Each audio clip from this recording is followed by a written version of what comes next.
This is News 7 at 5:30. Good evening. I'm Matt Triddle, and I'll have all your top headlines in just a moment. But first, meteorologist Madison Rogers joins us with a first look at our weather. Madison, why was it so windy out today?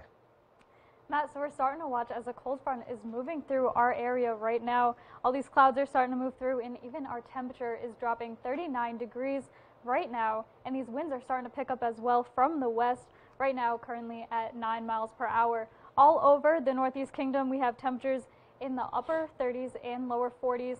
Highgate and the Champlain Valley being our warmer region right now. This cold front's going to move through fast, bringing a lot of winds, strong winds from the west, and even some spotty snow and rain showers. A lot of these rain showers are moving through right now on higher elevations, turning into snow, and that could be a potential problem for tonight as temperatures drop below freezing.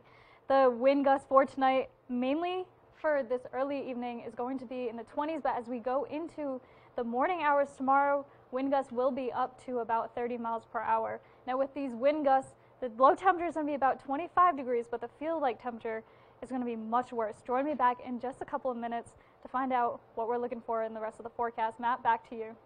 Thanks, Madison. State police and the FBI conducted a search today in North Haverhill, New Hampshire, in hopes of finding new evidence in the missing person case of Maura Murray. The 21-year-old Murray went missing in 2004 after a car accident. Today, officials searched a home on Route 112 after they said they received information from the public that there might be a body in the basement. The homeowners agreed to the search. No new evidence was found. Agents and detectives went into that basement. They cut that area, removed the concrete, and then searched several feet down and covered the entire area and beyond where that disturbed ground had been. And they located absolutely nothing other than a small piece of what looks to be potentially pottery and maybe a piece of old piping. And that's all that they found. Streseland added that the case remains active and they will continue to pursue new leads.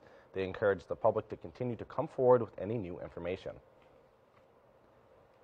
Police have formally charged 2 teenagers in connection to a shooting in St. Johnsbury that sent one man to the hospital.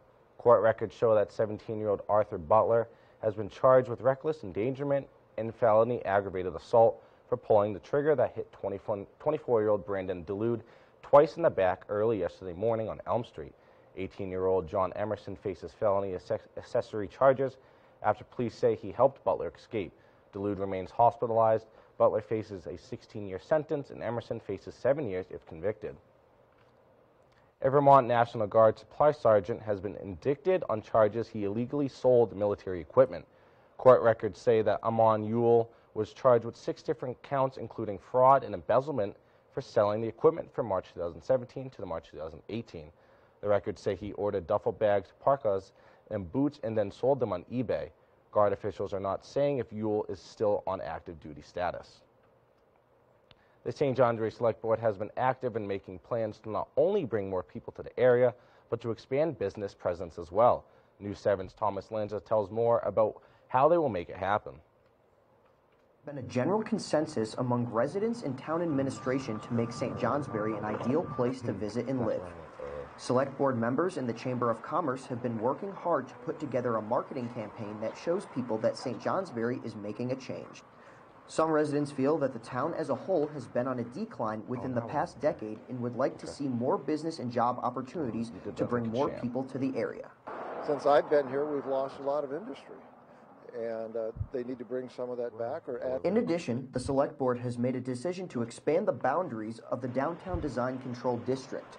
They are looking to add an additional 23 properties in the Bay Street area, which will offer a multitude of business opportunities for current and future business owners.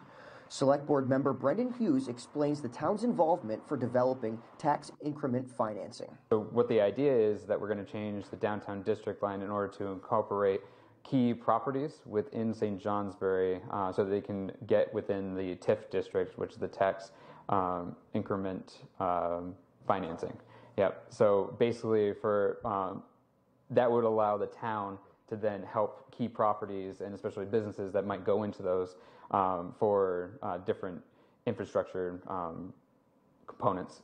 This will in greater part boost the offerings of the NEK area as a whole, providing incentivized options to people coming to the area. Allowing people to see this as more of a destination spot, especially for travelers and people who are coming for going up to Burke Mountain. They can come into town to go to eat, have multiple different options. This has been Thomas Lanza with News 7, St. Johnsbury. Last night, the school board of Danville met to discuss and improve on specific issues regarding their school community. At the meeting, the Danville School Board discussed issues concerning administrative progress concerning the principal and the new superintendent.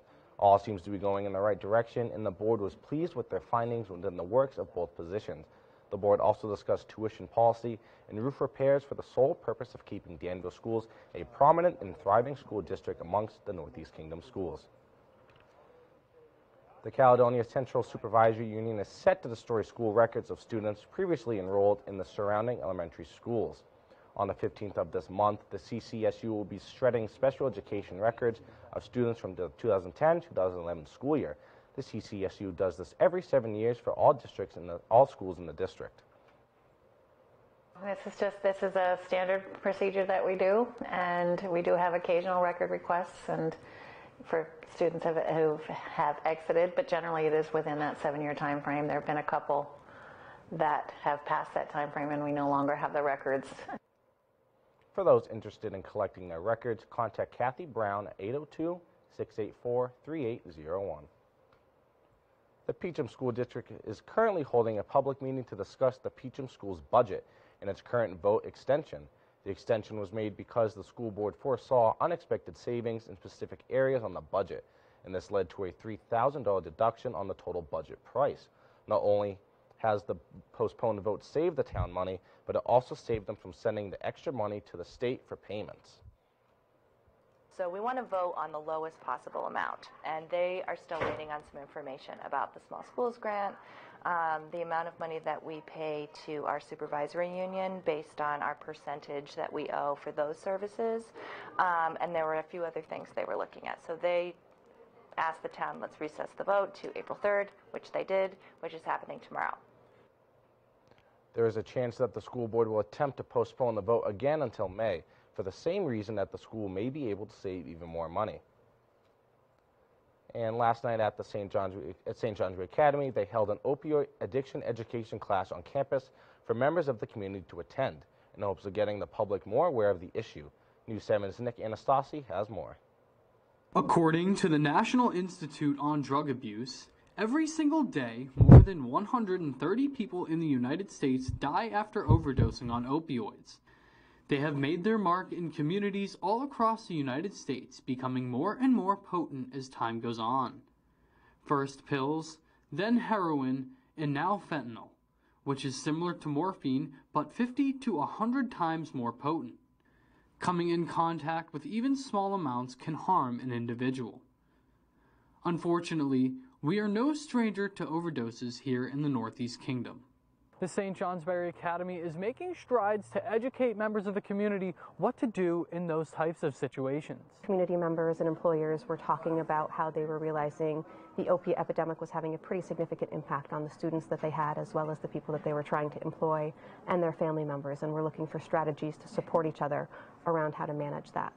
And that led to a connection with the Department of Health, and subsequently a grant was issued to prepare this training and offer it throughout the state. So I was really excited to hear about this opportunity when it first came about as a pilot program and wanted to be a part of that pilot. You know, the opiate epidemic that's a topic that's touched my life personally, and I know that it's touched a lot of folks in our community. St. Johnsbury Academy, we kind of have a slogan that we build the stamina for difficult conversations, and I think that's what this workshop does. It fits with what we do here. Nick Anastasi, News 7, St. Johnsbury. And coming up after the break, see how the design students at St. Johnsbury Academy are preparing for their big show. Matt, things are changing fast, and we are talking some snow. Join me back in just a few minutes to find out more about the full forecast. Don't like that. Don't like that.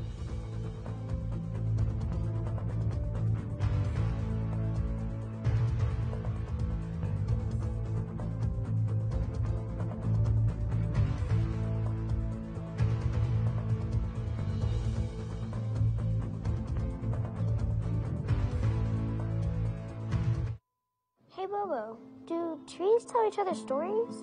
I'm sorry. I'm afraid I don't know that. Hey, why don't we go find out? Listen. Can birds draw pictures? I don't have an answer for that. Dad, do stars visit their friends? Look!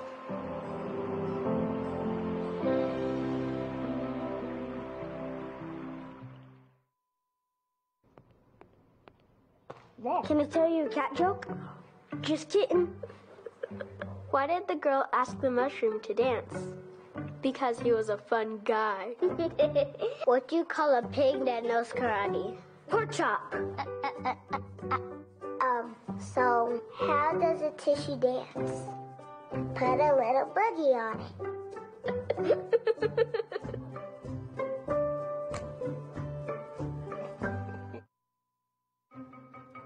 Me and my boy Matt had it good. He had catnip that was off the hook. But one day, he brings a girl home, and she's allergic to cats. Every sneeze was a nail in my coffin. Now I'm in a shelter. It's decent, but they don't even have Wi-Fi.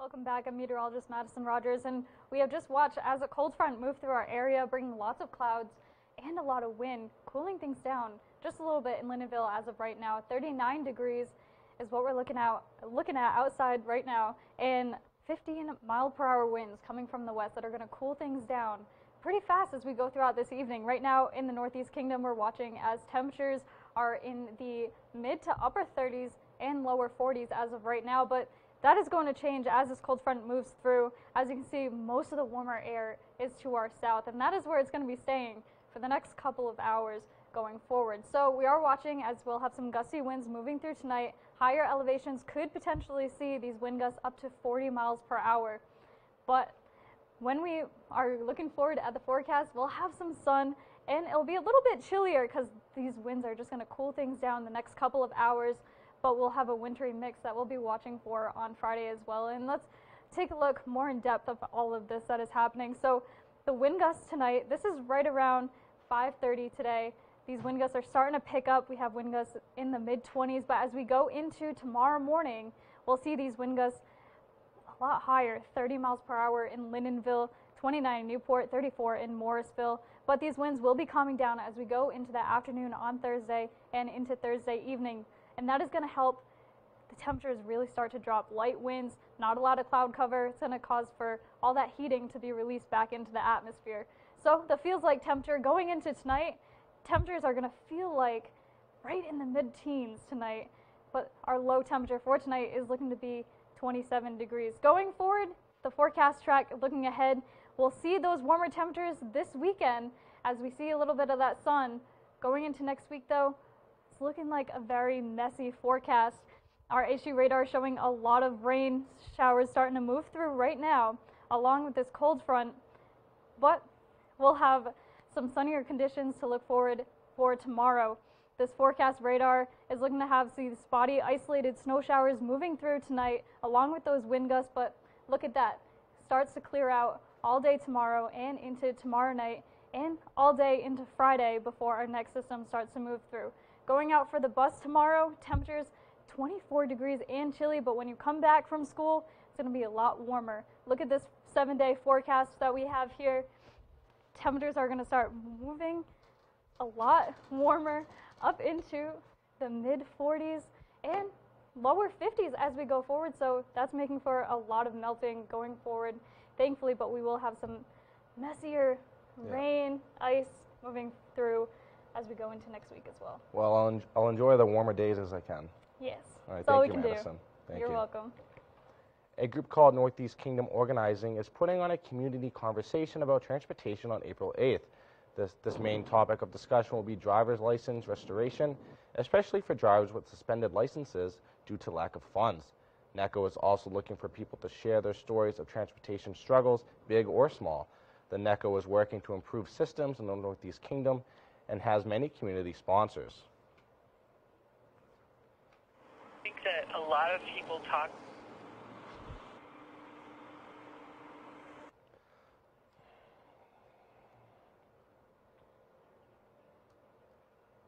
Carpooling will be arranged for those who need it, as well as supper and childcare. The event takes place at Little Dipper's Doodle Children's Center on Industrial Parkway in St. Johnsbury. Design students at the St. Johnsbury Academy are putting the finishing touches on their garments for tomorrow night's fashion show. News 7's Emma Quinn went to see the students putting the final touches together and talked with design teacher Emma Charo about her first year teaching the program and why it means so much to her. This year marks the 15th annual fashion show for the design students at the St. Johnsbury Academy. Designers have been hard at work putting the finishing touches on their garments for the big night happening on Thursday. We're designing collections that fall under a theme. So the theme of the show this year is Modern Menagerie, so it's all animals. Students have been working on their designs since the beginning of the semester, making their ideas go from paper to real life. They design a whole collection. They turn in the collection. I pick a piece from each collection, whether it's day wear. I think this year we did 2 day wear, a cocktail dress, an evening gown, and a wedding gown for fashion too. This is Charo's big debut as she takes on the role of design teacher, something that she holds close to her. Fantastic to give students this opportunity, and it's like so exciting for me to share that with students as somebody who was a student in the program, to then be like, I know it's so frustrating. Like, I know, I get it. Like, I know that redoing this seam like again and again and again and getting the fit right, like I know how stressful it is, I know how hard it is. But when you see it go down that runway and you're like, hey, I did that. That's a thing that I did. That was a thing in my head that now has come to fruition and is here and is being worn by somebody, is like, it's incredible. It's nuts. Charo feels a great sense of pride being able to help her students achieve their goals and see them grow as designers. Seeing it as an alumni, I have that pride from being in the program, but also like being their teacher and having a part is like, I'm so proud of them. Yeah. And all that pride and hard work will be presented tomorrow night at the big reveal. Emma Quinn, News 7, St. Johnsbury. The show starts at 6 p.m. in Fuller Hall Thursday night and is open to the public. And now Madison's back for a final look at the weather. Madison, what do you have? So we have a lot of seasonable-like temperatures moving through, but tonight we have very high wind gusts that are going to cool things down for tomorrow, even tomorrow night. But as we go into Friday, we'll see those temperatures rise back up before a mix of some wintry ice and snow and rain moving through on Friday. And then even this weekend, we'll see some peaks of sun. It'll warm up. But next week, we're watching as there's a lot of systems of messy, wintry weather moving through. So, but the big concern tonight is the power outages and with the wind gusts. There isn't looking to be a lot of power outages in the area. However, if you're driving down the highway, you might feel your car jolt a little bit. I know sometimes I drive down 93 when it's super windy, and I feel like my car's just going to tip over. So you might want to put 2 hands on the wheels tonight.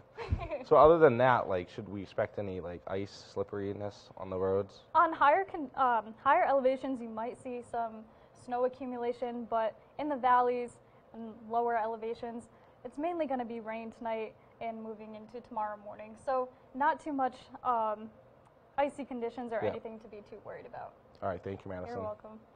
And that's all we have for this edition of News 7 at 5:30. I'm Matt Trudeau. For more stories, check us out online at news7newslink.net. And I'm meteorologist Madison Rogers. From all of us here at News 7, have a great evening.